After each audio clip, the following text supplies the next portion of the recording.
All right, welcome to Language Arts today. It's Friday. Woo! Today your goal is going to be following along to this video and paying attention. While we're following along, we're going to be learning about allusions.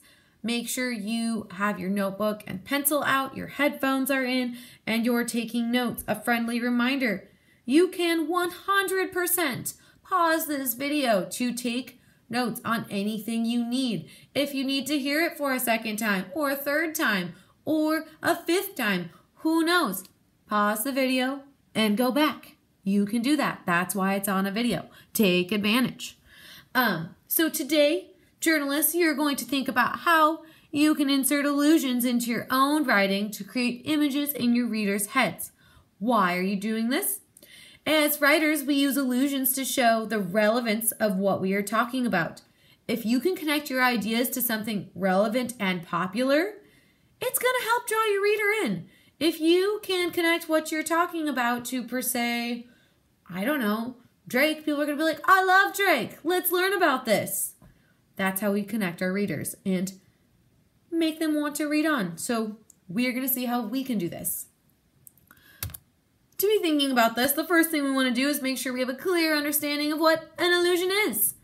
To be thinking about this, we have a nice little definition here.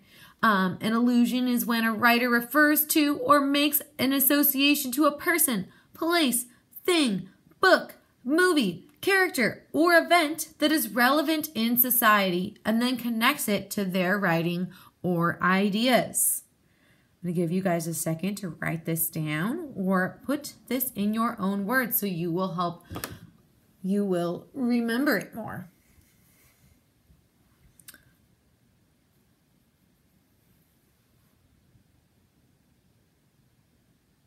All right, if you need any more time, just remember you can pause this video.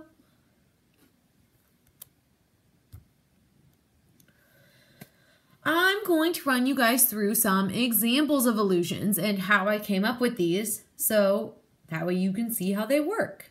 I know a lot of you guys are talking about school shootings. Obviously, that's something super relevant as it keeps happening and is very unfortunate. So if we really want our reader to be reading about this topic because it's super duper important, one way that we can draw our reader in is maybe by creating an allusion to the Hunger Games in our writing.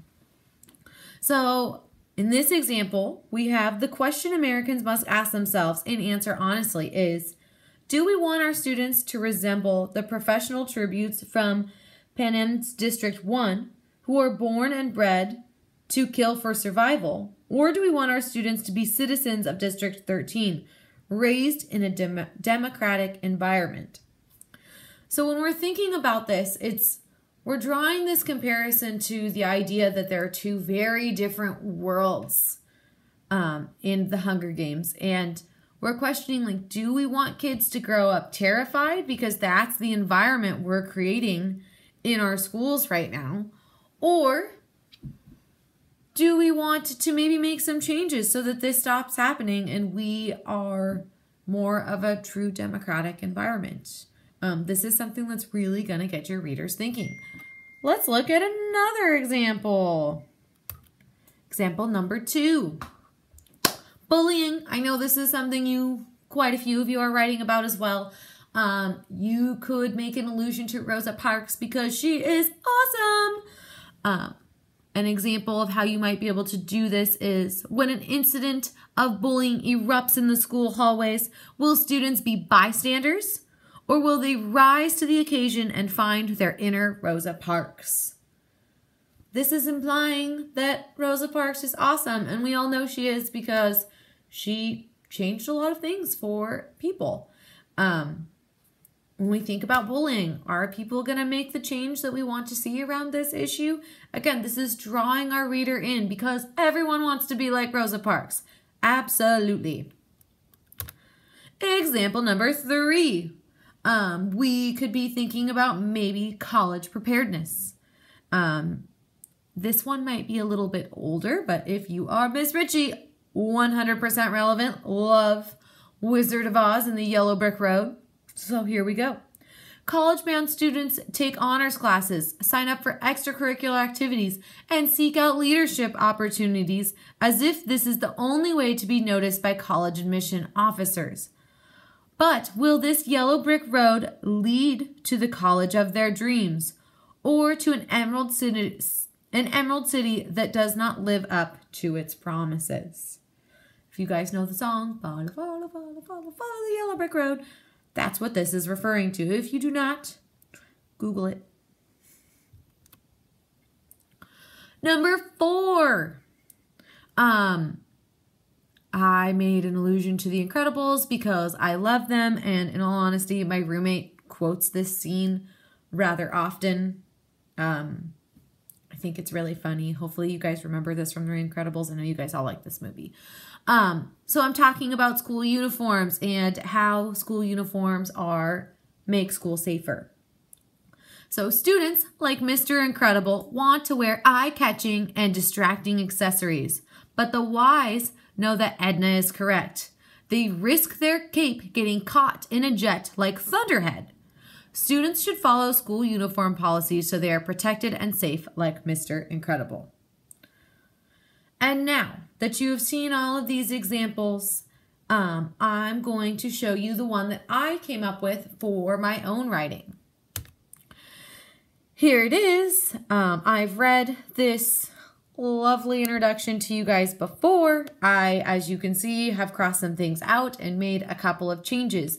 The orange and bold is the big change. This is the illusion, which I am hoping you guys will try to insert into your own writing. So here goes nothing. Approximately 12% of all 10th grade students in the state of Washington are considered obese, according to the Department of Washington Health. Due to this pandemic, in 2017, a new set of regulations around the quality and healthiness of food was introduced into the Highline School District. These guidelines determine the types of food students are able to have at lunch, what teachers can provide as snacks during activities and field trip lunches. Upon more closely reviewing these guidelines, there's speculation around how beneficial they are to students' health. Then I crossed out the question about pizza, and I changed it to what is in bold. As these guidelines, like Thor from the Avengers, righteously fighting to uphold students' health and well-being, or are they like Loki, enigmatic, unclear motivation, and out to fulfill their own personal gain instead of benefiting students? So as you can see here, we all know that the most recent Avengers movie came out a couple weeks ago. This is something relevant. It's engaging. It's interesting. People are going to want to be like, oh my goodness, is the school like Thor, or are they like Loki? I need to know. I must find out. To find out, they would have to read on. This is something that can help your own writing a lot. Your task today is going to be to brainstorm. Create a list of things that are relevant, important, what you know off the top of your head, and think about how you can connect them to your own writing. How can you make an association to what you are talking about with this relevant topic? How can you make that allusion?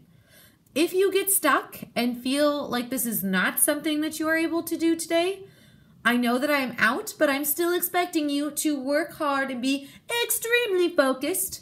Ways that you can show me that you're extremely focused while I am gone are you can continue to finish your rough draft up. You can work on elements of narrative. You can work on inserting that anecdote in there because, as I said earlier, I am really expecting you to have that anecdote in your writing. You can do it. I know you can. And so does Schmitten. Meow, meow, meow, meow. All right. Good luck. I'm going to be checking your guys' work on Monday to see that this is in here. Schmitten will be looking at it as well.